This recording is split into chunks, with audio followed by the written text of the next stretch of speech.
Hi everyone, it's Dawn. In today's video, I would like to show you how to decoupage coasters. You can use wooden coasters, slate coasters, ceramic coasters. All of those will work. Today I'm going to show you how I do my slate coasters.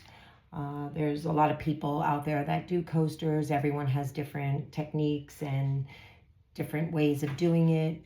This is my way of the way I do it, and it's been good to me, and this is the way I like to do them, so I want to share it with you. So this is what we're going for. But I also like to add a little bit, and I like to add a little bit of distress ink. This is the look I'm going for today. You don't have to, but you can leave it like this, or you can choose to do something like this. I like this. It looks rustic. I just think they look really cool like this. So I'll tell you how to get both looks. So what you're going to need for this project is slate coasters.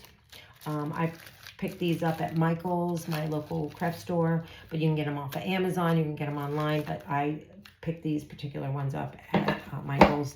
You can also use these ceramic coasters. I got these at the dollar store.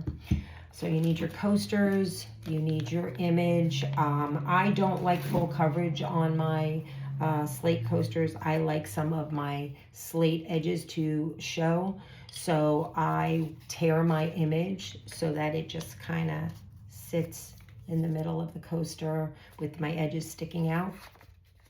So you're going to need your coasters, you're going to need your images, you're going to need paint brushes, you're going to need some Mod Podge, you're going to need some white chalk paint or acrylic paint, you're going to need some Polyvine heavy duty varnish. You're also going to need a sponge. It's optional. You're going to need some plastic wrap, and that's about it. So let's get started. So I'm going to take my coaster. So now what I'm going to do with my coaster is I'm going to add a little bit of white chalk paint, but I'm not going to coat the whole thing with chalk, with the white chalk paint. I want some of my slate of the coaster to show. So what I'm going to do is I'm only going to put the chalk paint, the white paint, underneath where my image is going to sit. The reason for that is that if you don't put paint under your image on the slate, your image is going to melt right into the dark slate. It's going to just disappear into the black, and you're not really going to be able to see it. Kind of give you an example. This one here. So I purposely did it this way because I'll take care of the edges. But if you can see where the white paint was, and then here is where there was no paint, and how you can see the black through. Well, that would happen with your whole image, and then once you put your varnish on top of it, it will completely disappear into the dark slate coaster. You will not see your image. So it needs to have some type of white paint.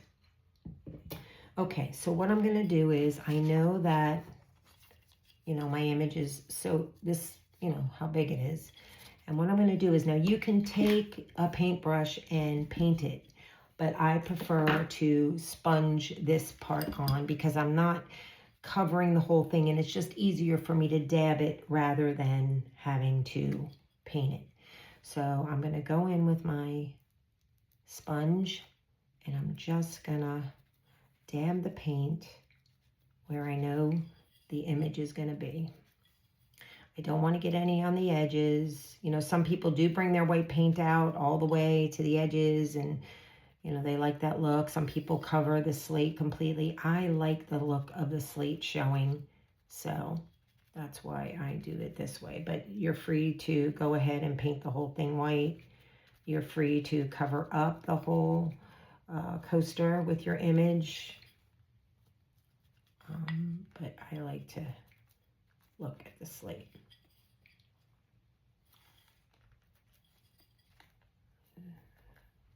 So now what you're going to do is after you put the first coat on, see now, that's where my image will go. After you put your first coat on, you're gonna let it dry, and then you're gonna come back again after it dries, and you're gonna add another coat. I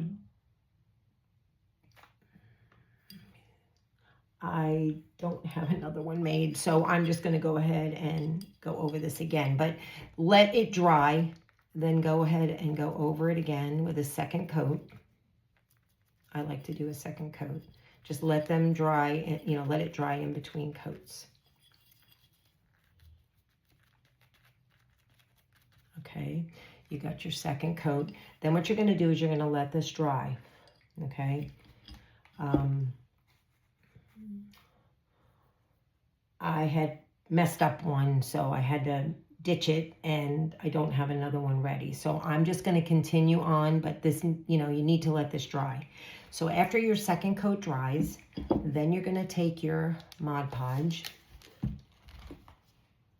and you are going to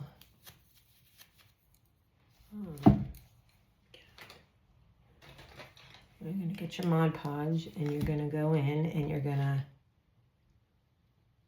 paint over where you painted your white paint. Now, if you go beyond that, it's okay because the Mod Podge will dry clear.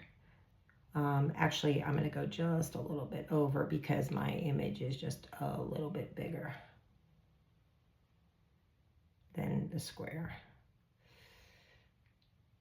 Okay.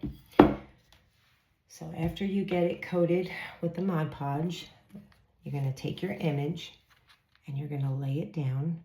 Now, you could use the heat method and iron this down, but it's a flat surface. It's very easy to apply, no wrinkles.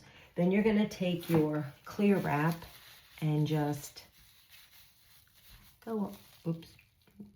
Because it's not completely dry. Just go over it and make sure it's adhered.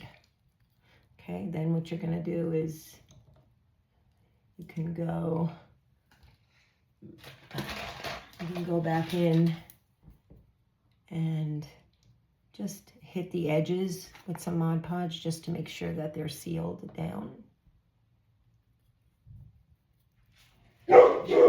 Oh God, I'm so sorry, my dog is barking.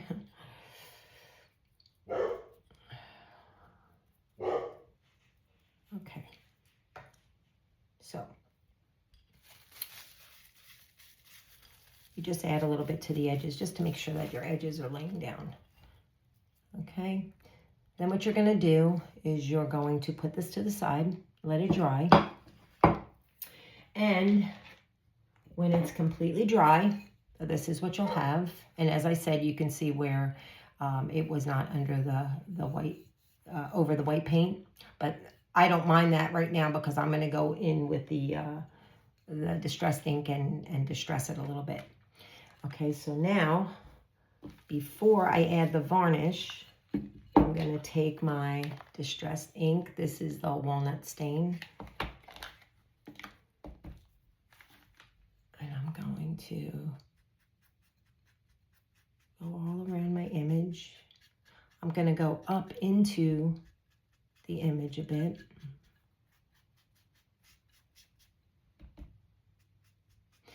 Now, these inks do reactivate with water, but when I put the varnish on it, it will make it a little bit darker, and that's fine with me. And you don't have to do this. This is just how I want my coasters to look. I don't worry about this because that's the look I'm going for. I like the ripped edges. And you don't have to do that. You can certainly leave it like this. Okay, so after I do that, make sure. Okay. After I do that, now, when everything is dry, you're going to go in with your polyvine and you're going to do 4 very thin coats. You have to let the coats dry in between at least an hour. A little longer would be great, but at least an hour in between coats. And I do 4 thin coats. This is water resistant, heat resistant. This is what everybody recommended to use. So this is what I have been using. A lot of the top coat sealers out there are not like heat resistant. This one is heat resistant and water resistant. So I'm gonna take some of this and I'm gonna pour it in my little tray here. All right, and I'm going to do a very thin coat. I'm gonna take it all the way to the edge. I'm gonna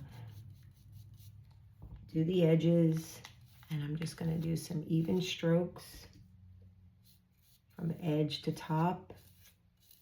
And we're using a very thin layer of this polyvine. I'm gonna get my edges like I said. Okay, and it's okay if it doesn't look like it's really on there because you don't want it to be thick. This is a satin clear, so when it dries, it has a very, very slight shine. I don't like my coasters really shiny. I did do a set of coasters that I put resin on them. They look beautiful, but I don't think they absorb the moisture like they should. So but I do like the more rustic, flatter, matte finish. So this one has a coat on it that's almost dry. As you can see, it's not very shiny or very thick. So I'll go in and put a second coat on, let it dry an hour, another coat, an hour, another coat. So I do 4 total coats, drying an hour in between. And then from what I've read and what I've heard, it takes about 16 hours to totally cure. So if you want to use these, I would say let them cure for a couple days. I wouldn't use them for 2 or 3 days. I have some coasters that I made a while back that have been sitting for a month or so, but that's only because I'm using them for my craft show. But if I were to use these, once I got the 4th coat on, I would then let them sit for 2 or 3 days before I even use them.